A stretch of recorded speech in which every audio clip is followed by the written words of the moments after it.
이들의 삶에 어떤 은혜가 있었는가, 또 이들은 그 은혜를 위해 어떠한 모습으로 하나님 앞에 섰는가 한번 우리가 살펴보려고 하는데요. 구약, 신약, 성경에는 많은 믿음의 사람들이 있습니다. 어느 누구 하나가 특출나다, 특별하다라고 꼽을 수는 없겠지만, 그래도 구약에서는 하나님의 마음에 합한 사람이라고 한 다윗 왕이 그래도 손에 꼽을 만한 믿음의 사람으로 우리가 뽑을 수가 있을 것입니다. 신약에 와서는 또 다른 오늘 우리가 이렇게 예배할 수 있게끔 복음이 예루살렘에만 머물지 않고 이방인과 세계로 퍼져나갈 수 있도록 큰 역할을 했던 사도가 바로 바울 사도이지요. 이 다윗과 사도 바울 이들의 삶을 보면은 아주 재밌는 점을 우리가 찾아볼 수가 있습니다. 먼저 다윗인데요. 다윗은 이스라엘의 12지파 중에 유다 지파의 자손으로 이새라는 사람의 8번째 아들로 태어나게 됩니다. 다윗이 태어난 곳은 베들레헴이라는 아주 시골 마을이었습니다. 시골 마을에 평범한 그런 사람, 농민으로 그렇게 태어났죠. 어릴 때부터 양을 돌보는 그런 목동 생활을 했고요. 8명 중에 8의 형제 중에서 가장 막내였기 때문에 사실은 그 집에서 이렇게 주목받지도 못했습니다. 그래서 선지자 사무엘이 하나님의 부름을 받아서 왕의 제목이 될 만한 그런 아들을 찾으러 왔을 때에도 이 이새가 굳이 이 다윗을 사무엘에게 소개해주지 않을 만큼 그렇게 별 볼 일 없는 그런 자녀에 불과했다, 이렇게 말할 수가 있죠. 이런 상황은 사무엘에 의해서 왕으로 기름을 받은 그런 선택 이후에도 별반 달라지지는 않습니다. 왜냐하면 하나님이 비록 다윗은 인정해 주셨지만 그 사회적인 그런 다윗의 자격으로 봐서는 사회적으로는 그렇게 인정받을 만한 뭐 그런 특별한 것이 없었기 때문이죠. 그가 골리앗이라는 아주 정말 큰 블레셋의 장군을 죽이기도 하고 사람들에게 사울은 천천히요 다윗은 만만이다 라는 이런 아주 영웅적인 자리에 오르기도 했지만은요, 사실은 이 다윗의 출신 자체가 평민이었기 때문에 당시에 이 귀족들, 지도자들의 큰 지지를 받지는 못했습니다. 더군다나요, 사울 왕의 또 미움을 받아가지고 다윗을 죽이기 위해 쫓아오는 이 사울 왕을 피해서 계속해서 도망다니는 신세가 됐고요. 혼자 도망다니기도 참 버거운데 같이 또 다윗이 이렇게 억울하게 도망을 다니니까 나도 이렇게 억울한 사람입니다. 그리고 사회에서 이렇게 소외되고 서름을 당한 사람들이 하나둘 모여들기 시작하니까 400명이나 되는 사람이 모여서 다윗을 따르게 됩니다. 사실은 다윗의 입장에서는 자기를 도와줄 만한 사람, 자기가 의지할 만한 사람이 모여도 사실은 견뎌내기가 힘든 상황인데요.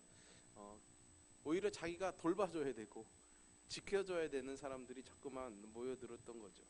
그렇게 살아남기 위해서 13년이라는 시간을 산과 들, 심지어는 적국이었던 블레셋 땅에까지 도망을 가면서 그렇게 다윗이 살아야만 했죠.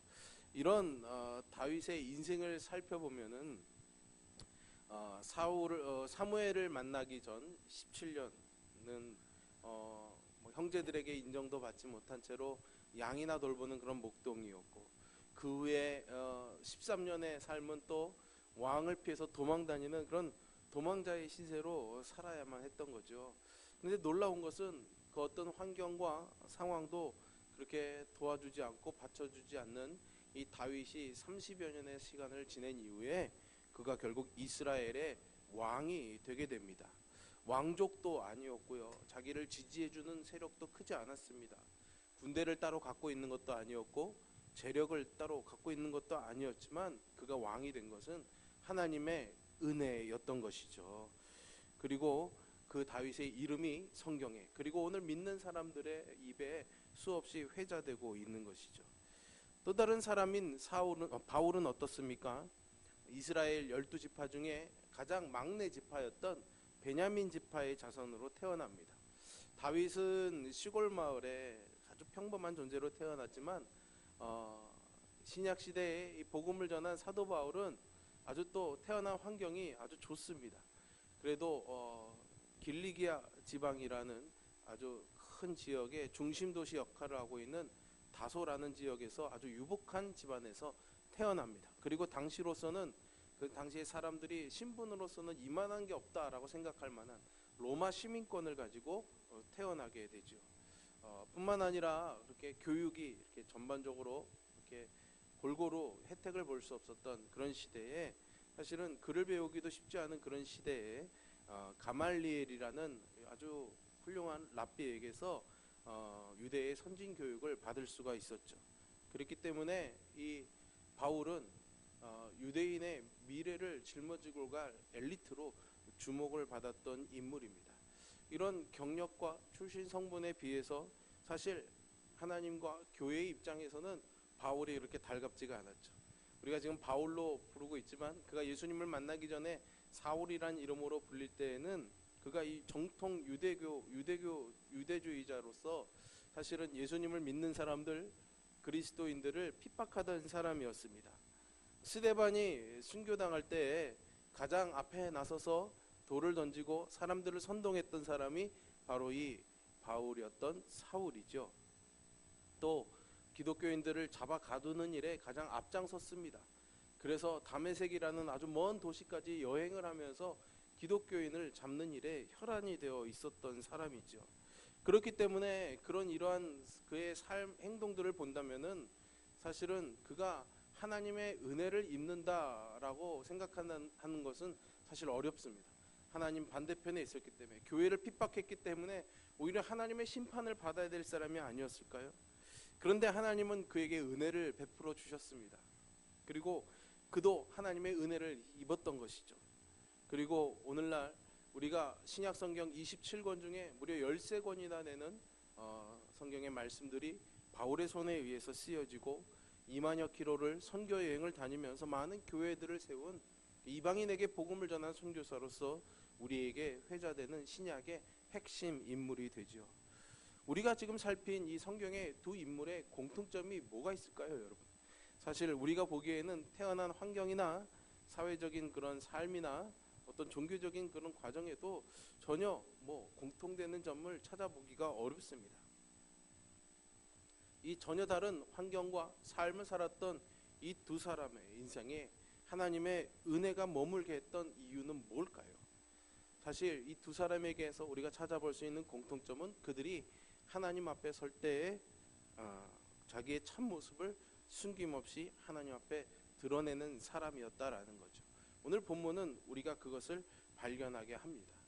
그래서 하나님이 이 다윗과 바울의 인생 가운데 함께 하신 것처럼 하나님 앞에 서는 우리들에게도 하나님의 은혜가 머물 줄로 믿습니다. 우리의 삶이 하나님의 은혜가 머무는 그런 자리가 되기를 원한다면은 우리는 어떻게 살아야 될까요?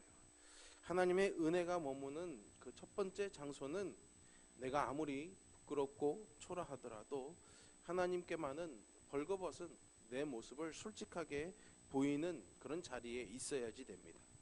하나님의 은혜는 사실은 뭔가 부족하고 낮고, 그리고 하나님의 은혜가 없다면은 그런 살 수 없는 그런 곳에 머물기 마련입니다. 물론 하나님은 어느 곳에 계신 분이시고 하나님은 어느 누구에게나 은혜를 값없이 베풀어 주시는 아버지이신 줄 우리는 믿습니다. 가졌다고 안 주시고 없다고 더 주시는 게 아니라 누구에게나 똑같이 은혜를 베풀어 주시죠. 근데 더 그 하나님의 은혜를 받을 만한 자리라면 부족함을 느끼는 자리가 더 많은 은혜를 받는 자리가 되지 않겠습니까? 사실은 성경의 인물들을 봐도 그렇습니다. 아브라함이 정말 살기 좋은 자기의 고향을 놔두고 하나님이 내가 너에게 지시할 땅으로 가라라는 이 약속 하나만을 믿고 고향을 떠나게 되었을 때에 그에게 하나님의 은혜가 임했던 것이죠. 또 야곱은 자기가 그렇게 아버지의 축복을 받기를 원해서 거짓말을 하면서까지 축복을 받았지만은 그 자리가 축복의 자리가 아니라 그 거짓말로 인해서 쫓겨나 광야로 내쳐지게 되었을 때 오히려 그 광야의 자리가 그에게는 축복의 자리가 될 수 있었습니다. 이스라엘 백성들도 광야에 머무는 그 기간이 사실은 고통스럽고 견디기 어렵고 생활하기 불편한 장소였지만 오히려 그 자리가 하나님의 은혜가 임하는 자리였음을 우리는 기억합니다. 그래서 성경은 끊임없이 이스라엘 백성들에게 너희가 광야에서 어떻게 지냈는지를 기억해보라 라고 그렇게 해서 계속해서 말씀하고 있는 거지요. 그렇습니다, 여러분. 하나님의 은혜는 언제나 우리가 부족하다고 느끼는 그 자리에 있는 것 같습니다. 특별히 우리가 있는 그 모습을 그대로 하나님 앞에 드러낼 수 있도록 하나님이 우리의 삶의 환경을 조성해 주실 때에 그 안에서 나를 하나님 앞에 거리낌 없이 정직하게 드러내 놓게 될 때에 하나님이 우리에게 은혜를 베풀어 주실 줄로 믿습니다.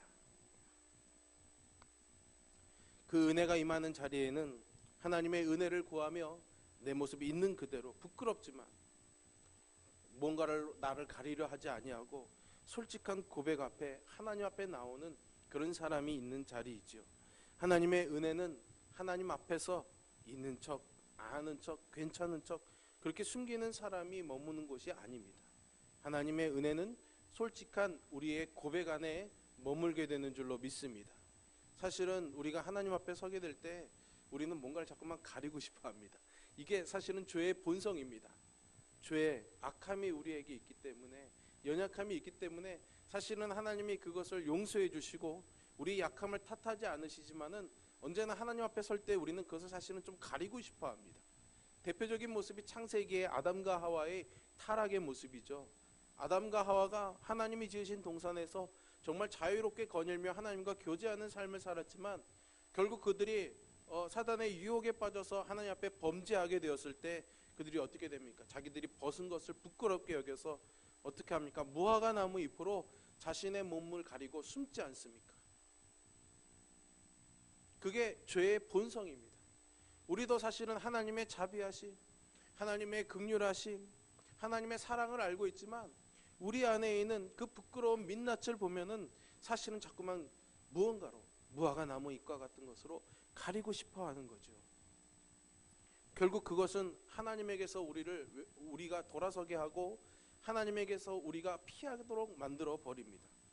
그렇기 때문에 사실은 우리가 하나님의 은혜를 기억한다면, 하나님의 은혜가 우리의 삶에 머물기를 원한다면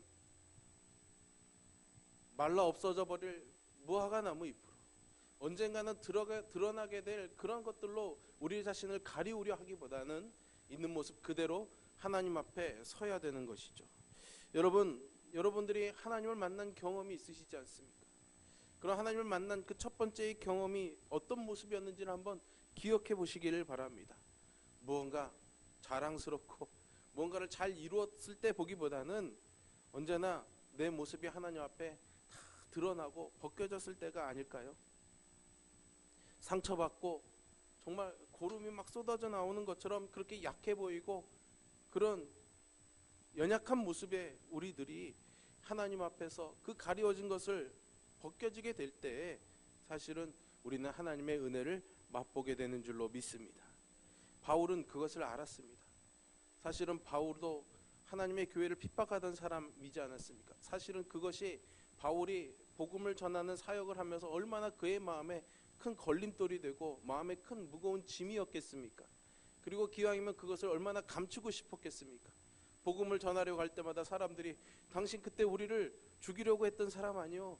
스데반 집사님이 처음 순교할 때 당신이 죽인 사람 아니요? 이렇게 말한다면 얼마나 마음이 무너지고 아팠겠습니까? 가능하면 그 일이 언급되어지지 않고 가능하면 그 일이 드러나지 않기를 바랬을지도 모르겠습니다. 그러나 그렇지 않았습니다.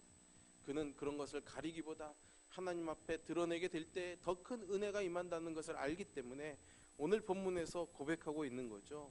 오늘 본문의 9절의 말씀은 사도 바울이 어떻게 고백하고 있습니까? 나는 사도 중에 가장 작은 자라는 거죠. 내가 하나님의 교회를 박해하였기 때문에 사실은 나를 사도라고 부르는 것조차도 나는 감당하기 참 어렵습니다 라고 고백합니다. 교회의 지도자로 존경받고 사람들에게 인정받던 이 사도 바울이 그런 호칭에 머물러 있으려 하지 아니하고 하나님 앞에 자신을 거리낌 없이 드러내는 것이죠. 나는 그런 사람이 아닙니다. 나는 죄인 중에 괴수이고 하나님 나라의 적이었음을 고백하고 있는 거죠. 그렇다면 다윗은 어땠을까요, 여러분? 이스라엘의 왕이지 않았습니까? 왕. 위대한 하나님의 사람이었습니다. 그런 좋은 호칭에도 불구하고 그는 사무엘하 7장 18절에서 하나님 앞에서 이렇게 고백합니다. 주 여호와여, 나는 누구이며 내 집은 무엇이기에 나를 여기에까지 이르게 하셨습니까? 라고 말하는 거죠.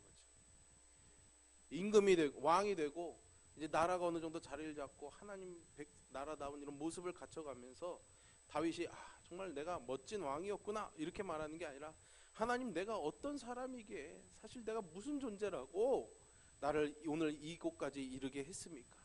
내 집이 이렇게 왕가의 가문이 되게 하셨습니까? 라고 하나님 앞에 자신이 아무것도 아님을, 무엇을 가진 사람이 아니었다는 것을 고백하며 나서는 거죠. 그저 한 사람으로서 하나님 앞에 정직하게 서 있는 것입니다. 여러분, 이것이 우리가 하나님 앞에 보여야 될 모습입니다. 이것이야말로 하나님의 은혜가 우리의 삶에 머물게 하는 방법이죠. 하나님 앞에 나를 가리고 있는 그런 모든 것들을 다 벗겨내고 하나님께 솔직하게 나를 고백하는 것.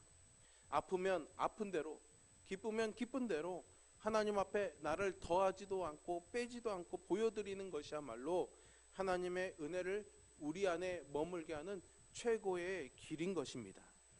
하나님의 은혜가 머무는 것, 그것은 우리 자신 하나님께 있는 그대로 드러내는 것이고요. 두 번째는 하나님의 영광을 드러내는 것입니다.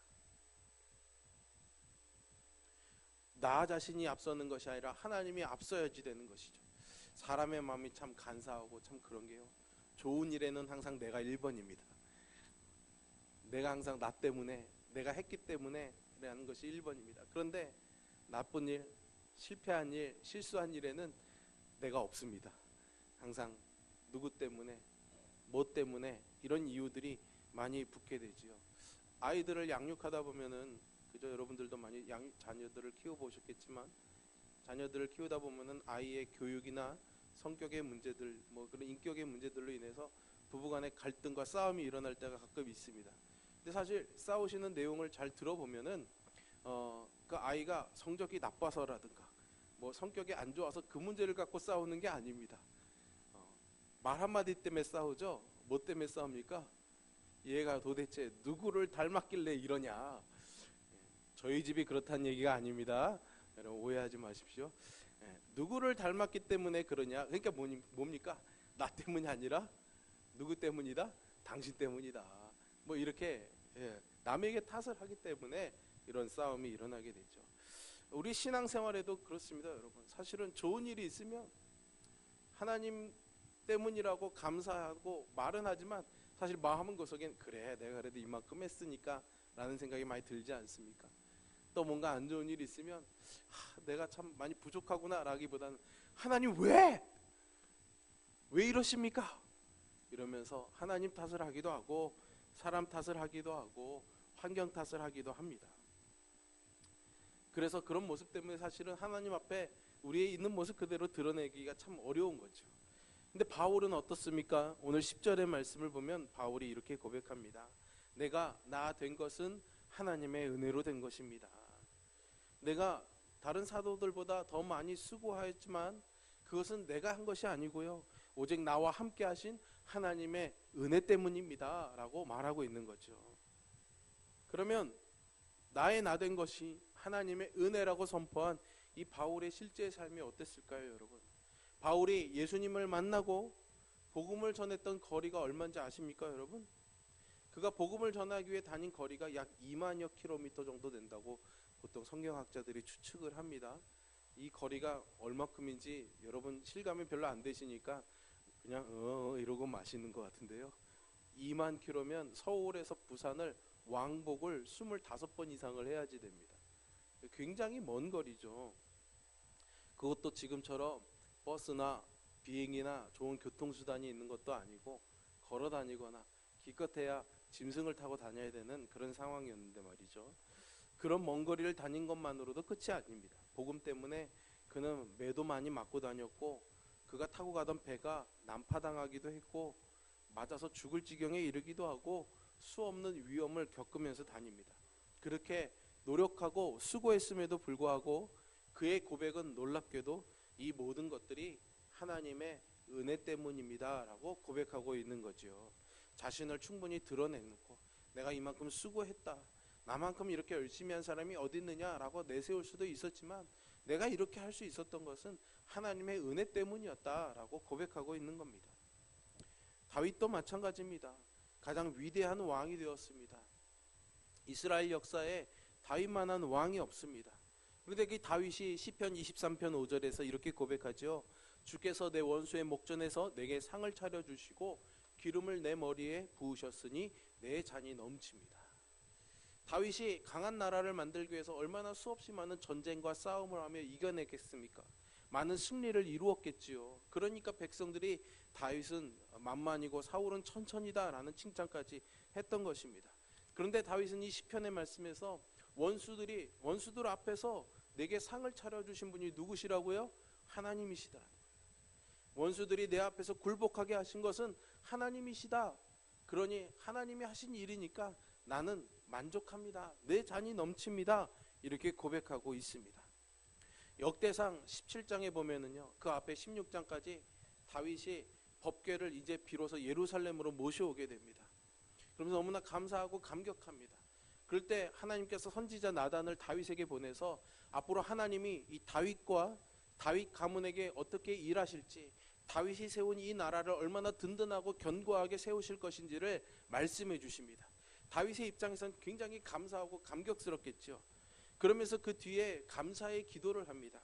그 감사의 기도에서 그가 항상 하는 고백이 뭐냐면, 다 하나님이 하시고 하나님이 만드셨고 하나님이 적들을 내쫓으셨고 하나님이 이런 일들이 되게 하셨습니다라는 그런 고백을 끊임없이 해냅니다. 하나님이 다 하셨다라는 거죠. 다윗이 얼마나 많은 노력과 얼마나 많은 인내로 자신의 그런 인생의 역경들을 헤치고 나왔는지 아시지 않습니까? 그리고 약속으로서 이 자신의 나라를 강한 나라로 물리치기 위해서 정말 애썼던 사람이죠. 그런데 그의 마지막 고백은 모든 것을 하나님이 하셨다라는 겁니다. 자신이 평생 애써왔던 그의 수고와 노력을 하나님의 영광으로 돌린 것이죠. 신약의 위대한 인물이었던 바울, 그리고 구약의 하나님의 마음에 합했던 다윗 왕, 두 사람은 처음부터 그 출발점이 다른 인생을 살았습니다. 그러나 그들에게는 이와 같은 공통점이 있었습니다. 그것은 바로 그들이 하나님의 은혜를 잊지 않은 사람이었다는 것이죠. 그리고 잊지 않음을 넘어서 자신의 삶에 임한 그 은혜를 고백하고 하나님께 영광을 돌리는 삶을 살았던 사람들입니다. 사랑하는 성도 여러분, 저와 여러분들의 삶에 하나님의 은혜가 임하기를 원하십니까? 저와 여러분들의 삶에 하나님의 은혜를 간직하며 살기를 원하십니까? 그렇다면 오늘 이 두 가지만은 기억하며 행하고 사시기를 바랍니다. 첫째는 하나님께만은 나의 초라하고 부끄러운 모습을 숨기기보다는 솔직하고 온전하게 하나님 앞에 나아가는 것입니다. 하나님 앞에서 자존심, 명예 다 필요 없습니다. 저와 여러분들이 상처받은 모습이면 상처받은 모습, 자랑할 거리가 있다면 자랑할 거리를 가지고, 눈물이 나면 눈물이 나는 그대로 하나님 앞에 나아갈 수 있기를 바랍니다. 하나님 앞에서 괜히 우리가 강한 척할 필요 없습니다. 뭔가를 잘한 척할 필요가 없습니다. 다 아시는 하나님이신데요. 우리 자존심도 필요 없죠. 하나님은 그냥 우리의 있는 모습 그대로를 보기를 원하십니다. 예배하는 자리, 여러분들의 일상의 삶에서 하나님의 말씀을 대하는 자리, 또 기도하는 그 자리에서 언제나 하나님 앞에 내 모습을 있는 그대로 드러내놓고 고백하며 나아가실 수 있기를 바랍니다. 두 번째는 하나님의 은혜를 나의 영광 뒤로 감추지 마시기 바랍니다. 하나님의 백성인 우리의 인생은 잘 되면 내 탓, 못 되면 남 탓이 되어서는 안 되겠지요. 나의 나된 것이 나의 노력 때문이다 라고 해서는 안 되겠습니다. 사실 성경에도 나와 있지만 우리가 염려하고 애쓴다고 사실은 머리털 하나라도 더 날 수 있겠습니까, 여러분? 그럴 수 있다면 사실 저는 지금보다 더 멋진 얼굴을 가질 수 있었을 것입니다. 아무도 안 웃으시네. 사실은 우리가 계획한 일들, 우리가 잘 해보려는 일들도 계획은 잘 짤 수 있지만 그것의 완전성을 담보할 수는 없습니다. 무엇 하나 제대로 할 만한 능력이 사실은 우리에게 별로 없지요. 우리가 우리의 삶에서 할 수 있는 일은 그저 하나님께 영광을 돌리고 하나님의 말씀에 순복하며 따라 사는 삶일 것입니다. 하나님의 말씀 그리고 그 하나님이 우리를 세우시는 그 자리에 서 있는 것이 우리가 할 수 있는 일의 최선인 것이죠. 우리가 얻는 것, 우리가 가진 것, 우리가 누리는 모든 것들은 사실은 하나님께서 우리에게 주신 것임을 잊지 마시기를 바랍니다. 그러기에 우리는 우리의 인생을 어떻게 거창한 것으로 포장하려고 하기보다는 우리의 삶에 임하신 그런 하나님의 은혜를 항상 찬양하는 그런 삶이 되어야 하겠습니다. 그리고 하나님께 영광 돌리는 삶이 되시기를 바랍니다. 그리고 교회도 마찬가지입니다. 교회에서 자랑거리로 세울 만한 것들이 있겠죠. 좋은 프로그램, 사람들이 많이 모이는 것, 멋진 건물들 있을 것입니다. 그러나 그런 것들이 우리의 자랑거리가 아니라 우리가 모이는 자리에 하나님이 함께 하신다는 것, 하나님의 은혜가 임한다는 것이 우리의 진정한 자랑거리가 될 수 있기를 간절히 소망합니다. 우리가 이렇게 모여 예배하는 것, 우리에게 이런 아름다운 성전을 주신 것, 이것도 어떤 누구의 노력과 수고가 있었던 것은 당연한 일이지만 그 모든 것들도 사실은 하나님의 은혜 때문이었음을 고백하는 우리 교회가 될 수 있기를 바랍니다. 그래서 어떤 의사 선생님이 많은 교회, 교수님이 많은 교회, 그래서 좋은 교회가 아니라 하나님의 은혜가 있기에 좋은 교회가 되는 우리 교회가 되기를 간절히 소망합니다. 마찬가지로 여러분들의 삶에도 뭔가가 잘 됐기 때문에 자랑할 거리가 많기 때문이 아니라 하나님의 은혜가 임하는 삶이기 때문에 하나님 앞에 나서는, 그래서 하나님께 영광을 돌리는 그런 복된 삶이 되시기를 주님의 이름으로 축원합니다. 함께 기도하겠습니다.